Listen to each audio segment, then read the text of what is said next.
Be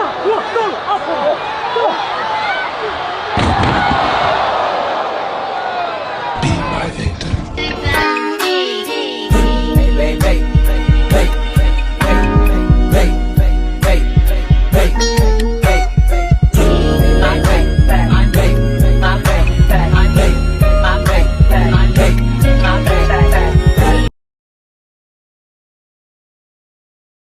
Hey, what's going on YouTube land? This your boy TJ and welcome to my YouTube channel, Wrestling Nostalgia, where I give my reviews in the WWE shows and PLE events, and today we are going to be reviewing SmackDown July 19th, 2024. Before I get into my review, just go ahead and give that thumbs up a like, helps push my video through the algorithm, and without further ado, let's go ahead and get into my review of SmackDown. So, we open up SmackDown with the WWE Undisputed Champion, Cody Rhodes. He asked the crowd, what do you guys want to talk about? He said, how about we talk about Randy Orton? Randy Orton is the reason why I'm in WWE today. He took me in under his wing and became my mentor, and then later on my friend. When everybody said to turn me away, he didn't, and I would not be standing here as WWE Undisputed Champion without him. So he says that Randy Orton is his family, and it really hurt him to watch the bloodline put Randy Orton through a table in front of him and things like that, but you know, Randy wouldn't want me to talk about it, and this, that, and the third. He goes on to talk about Solo Sikoa and how he's not ready for the main event spot for the WWE Championship, and he's still not ready today, even with everything that he's doing and throwing at him, beating up everybody, and you know, basically taking away Cody's loved ones and everything like that. He's still not ready. So this is when A-Town Down Under comes out, and they said, oh, you talking about the bloodline way too much, and this, that, and the third. So because of you, Austin Theory's jaw is swollen. So Austin Theory said, yeah, because of you, everything that you got going on with the bloodline, they attacked us. And I'm like, how did you come up with that theory? But okay. And this was when Cody Rhodes says, oh, I thought your jaw was swollen because your homeboy Grayson Waller wound up, you know, kneeing you in that match last week. So Grayson said, oh, so you trying to spin that narrative too, huh? So then as they're getting in the ring, Cody Rhodes already sees what they're about to do, so he winds up trying to, you know, get the one up, and for a hot second he's beating them both up, but Grayson Waller winds up coming from behind and wind up beating him up and things like that, and then they throw him out the ring. After he's thrown out the ring and they're all taunting and like, yeah, we beat your champion. That's your champion? That's your champion? Is this your game? So this is when, and I meant to say this earlier, it was a boxer that was sitting ringside in the audience, and it was Terrence Crawford, which is a, I guess, well-known boxer. So he winds up handing him a steel chair, and he goes crazy in the ring with the steel chair, running out A-Town Down Under. So that ends that segment. We're gonna see what's gonna happen later on tonight. I guess if Cody Rhodes is gonna have a tag team partner or whatever, but hey, we're just gonna have to wait and see. In this next segment, it is Carmelo Hayes. And it was just basically short and sweet. His barber is taping him up, and he asked Carmelo Hayes, how does he feel? He said he feels great. He said it's going to be me and Andrade, and they want to see who's going to be the best of the best, or who's going to miss first. And guess what? It's not going to be me. So it's going to be Carmelo Hayes versus Andrade, and the match is next. And our first matchup is Carmelo Hayes versus Andrade. They start off with calling elbow tie-up, and then they're trying to basically counter each other's, you know, flippy moves and getting all fancy, and they were counter for counter and everything like that. And then from there, this is when Andrade and Carmelo kind of break down from here, because now they're bouncing off the ropes and then, like, you know, punching each other in the face, kicking and everything like that. And then towards the commercial break, Andrade ends up getting hit with a flying leg drop by Carmelo while Andrade was hung up on the ropes. Then after the commercial break, Andrade fighting out of a submission hold, and then they're fighting from here. I remember at another point in the match where Andrade went for a high-risk move, and he wound up trying to do a moonsault, but Carmelo wound up rolling out of the way, but he wound up still getting caught with that moonsault. Then Andrade wound up going to the top rope again, and then he tries to do another top rope move, but he wound up getting caught with the double knees. He almost gets the 3 count, and then Carmelo wound up trying to do nothing but net, but he misses that move, and then he wound up getting caught with the messes after a sequence of maneuvers, and 1, 2, 3, Andrade wins this match. Whew, I tell you one thing, this is a fast-paced match, and it was hard to kind of keep up with the action. I actually thought that Carmelo was going to win this match, but unfortunately, nothing but net missed. But I guess he's gonna have to wait until next time. And then on top of that, I meant to say this in the beginning of the video. I remember they showed a video of Andrade in Mexico. And I remember when he took a picture or whatever, they took a freeze frame and somebody had the WWE Undisputed Championship. And he was like near there. So I'm like, is this a little foreshadowing WWE? Because y'all are very purposeful with certain images and stuff. I noticed that. Don't be surprised if he become world champion at some point in time. I didn't say it was going to happen this year. May not even be next year. But hey, you know, who knows? With the development of Andrade and them pushing him and definitely giving these matches and the way that the audience are reacting to him, it's a possibility he could be WWE champion sometime in the near, maybe farther out future. Just gotta wait and see. In this next segment, it is a, I guess, face-to-face, virtually, between Bayley and Nia Jax. Nia Jax starts off and tells Corey Graves that she is not listening to him. She says, look at me and look at Bayley. I'm gonna take that women's championship right on off of her. So Bayley says that, oh yeah, because you're just so big and powerful, right? She said, don't think because you're so big and powerful, you're just gonna mop the floor with me. You could go ahead and stop listening to these fans, because the only reason why you took me out of my matchup at SummerSlam back in 2017 wasn't because you're so big and powerful and vicious. It's because you're sloppy, you're clumsy, and you're big. And I was like, oh, damn, she ate her up. So Nia Jax looks visibly frustrated. She said, look, whether you like it or not, at SummerSlam, you're not leaving with that title. And I'm pretty content with being queen. You're queen and the queen of this division, and that's what you should address me as. So Bayley says that I'm gonna address you whatever way I want to address you. And at SummerSlam, this title is staying with me. So that ends that segment. We're gonna see what's gonna happen between Bayley and Nia Jax. And if Bayley can outbest Nia Jax at SummerSlam, it's very much a possibility that could happen because she did beat Piper Niven. But Nia Jax is a whole new beast, so good luck, Bayley. In our next segment, it is Bianca Belair and Jade Cargill, and they're going to talk to Nick. But before I get to that, ain't they giving like TLC realness? So I creep. Yeah, cause he don't know what to do. Or Red Light Special, one of those looks that in the video, like they just giving the whole like get up. I love it. But anyways, going back to the segment, they're stopped by Chelsea Green and Piper Niven. Chelsea Green says that, oh, where do you think you two are going? So Jade Cargill says, you two look lost. So Chelsea said, I'm not lost. We're about to talk to Nick Atlas. And Bianca Belair says that, no, we're here to talk to Nick Atlas about getting our tag team titles back. So Chelsea Green says, oh, so you're here to complain like two losers because you two complaining losers? So Jade Cargill says, ain't that what y'all about to do? I said, oop. I say, ate her right on up. So Piper Niven says that, don't talk to her like that. So they're going back and forth. And Jade Cargill is like, you know what, look, girl, we about to go ahead and talk to him anyway. Y'all can wait. So Bianca Belair stops Jade Cargill and says,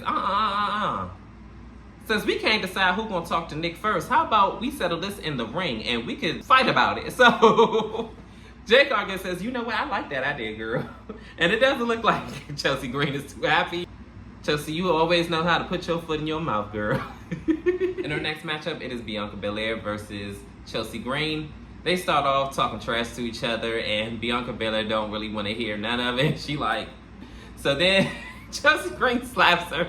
Bianca slaps her back. She winds up backing up into a corner. Bianca Belair tries to run and do with the clothesline, but Chelsea Green winds up moving out the way. And then from there, they kind of exchange holds, and it looked like Chelsea Green was about to go ahead and do the unpretty her. But Bianca winds up pushing her off. And then Bianca winds up trying to do her KOD and has her on the back. But Chelsea Green is like, no, you're not getting me. So she winds up rolling her up and get a 2 count, and then Bianca Belair winds up rolling her up, and then 1, 2, 3, Bianca Belair wins this match. Yes, that easy. Bianca Belair won.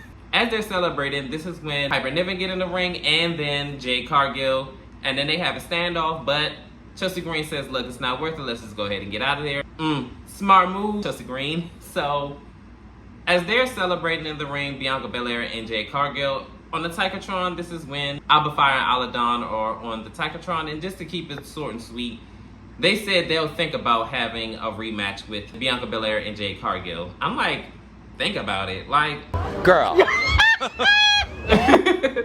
Y'all haven't defended those titles, but probably like what, once, I think, if that? Or was that a non-title match?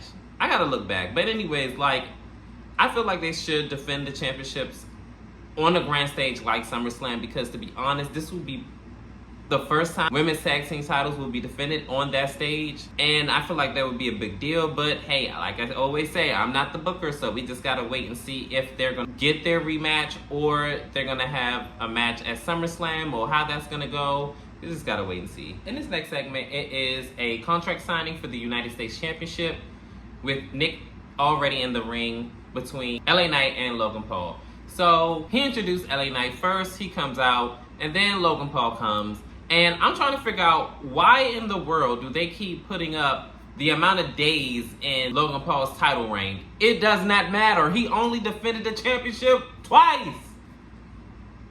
Why y'all giving this man a red carpet to the WWE? Like, why y'all already having him be a part-timer? If he was not ready to be in the ring full-time, at least for a good 5 years in WWE, what was the purpose of having him as United States champion? But anyways, Nick presents him with the contract, and he says, oh, why should I go ahead and wrestle this Aladdin-looking person for the United States Championship? He didn't do anything of substance of value, da-da-da-da-da. So LA Knight says that I pinned you in the middle of the ring in a Money in the Bank qualifying match, and I done ran you through the whole entire globe just to muscle you into a United States Championship match. And this is when Logan Paul says that you're trying to be me and you don't have the vernacular or whatever to be me and be a representative of $1 billion corporation, and you know, I'm doing this, that, and the third to build a brand, and I'm interviewing billionaires and this, that, and the third. I'm like, child, nobody cares about you doing this stuff, okay? Like, again, if you're so busy doing that outside of wrestling, then maybe you should not be a wrestler. Like, but whatever. Anyways, I'm gonna just go ahead and cut this short. He winds up finally signing the contract because LA Knight wind up questioning his manhood, and he says, well, your brother has the cojones to get in the ring with Mike Tyson, but you can't even have the cojones to be in the ring with me? Yeah, I guess they don't run well in the family, huh? So he wants to say, you know what? You want it? Yeah, sign to deliver. And here is a map of your dreams and where you could shove it. So they wind up getting into a shoving match after Logan Paul winds up throwing the contract at him. And then this is when Nick says, look, we're not going to do this tonight. So Logan Paul fakes it out and he leaves the ring, and then he winds up going back, and then they wind up getting into fisticuffs. And then Logan Paul ends up trying to throw a big fist, but he misses, and LA Knight tries to do the blood force trauma, but he winds up escaping the ring. So it's signed, still delivered, and it's going to happen. The match at SummerSlam, it's going to be for the United States Championship, Logan Paul versus LA Knight. And I hope he loses in his hometown, yes.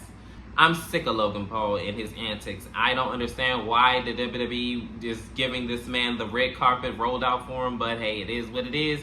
They want the ratings and the numbers and all that other stuff, so hey, business is business. And yeah, in this next matchup, it is Michin versus Tiffany Stratton. So this match starts off with Tiffany Stratton overpowering Michin, and then it kind of goes back and forth, and then Michin winds up getting the advantage and backing Tiffany Stratton in the corner, and she winds up doing this running senton. And then Tiffany Stratton rolls out the ring, says, no, timeout. So Michin all like, baby, ain't no timeout. So she wind up running after her, and Tiffany Stratton winds up going behind Nia Jax. And Nia Jax says, she said timeout. Don't you know what timeout means? She said, what is timeout in wrestling, what?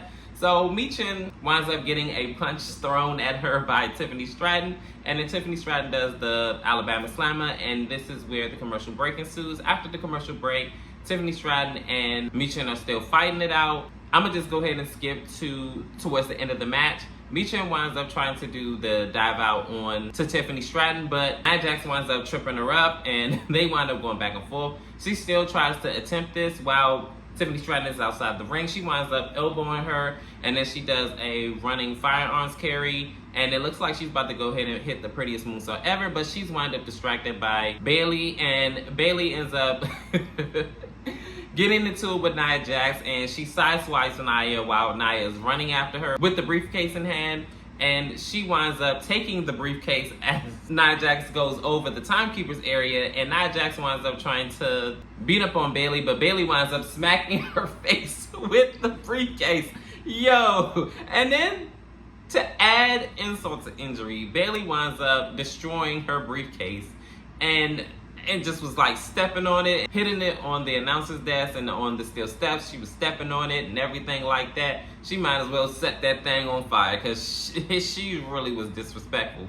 And then she wound up getting rolled up by Meechum because this match was still going on in 1, 2, 3. Meechum winds up winning this match. Well, Tiffany Stratton did say she wanted to redesign that briefcase, so now is her time to do it. I know one thing, if she cashes in on Bayley, this is going to be too sweet for Tiffany Stratton, no pun intended. Because after this, I know she's going to be pissed, yo. Like, Bayley, you are disrespectful. Finally, we are here at our main event. It is Cody Rhodes and KO versus A-Town Down Under. So this match starts off with Austin Theory and Cody Rhodes, and then they go at it, but Cody Rhodes is getting the best of Austin Theory. Cody Rhodes ends up tagging in KO. KO is doing his thing, and he's taking out both A-Town Down Under, only for a hot second, because then he winds up getting beat up by A-Town Down Under, and they, do their little underhanded tactics. Little back and forth later. After the commercial break, KO is getting beat on by A-Town Down Under up until KO winds up fighting back, and he winds up on the top rope with Grayson Waller. He winds up hitting him on the top of his head with his elbow and then hitting a swanton after Grayson falls off the ring ropes. Then KO winds up tagging in Cody Rhodes, and then he winds up taking everybody out, doing this big flurry. And I'm gonna just go ahead and skip on to the end of this match. A-Town Down Under ends up having a miscommunication because once again, Grayson ends up almost hitting Austin Theory again with a knee, but Austin Theory catches him and he was like, "What are you doing?" So he was all like, "Put my leg down, we're still in the match." So Cody Rhodes winds up hitting his cutter off of the ropes, and mind you, Grayson Waller ends up feeding Austin to Cody Rhodes to hit that move. And then he winds up getting hit with the crossroads, and then he winds up winning this match. But of course the Bloodline comes out and they wind up, won the Rage War tonight, and Cody Rhodes winds up diving out on the inside of the ring, outside of the ring to the Bloodline, so they wind up getting beat up. And only for a hot second, because of course it's 3-2. That, like, what did y'all think was gonna happen? So they get a little bit of offense in, and for right now, Cody Rhodes and KO are holding their own.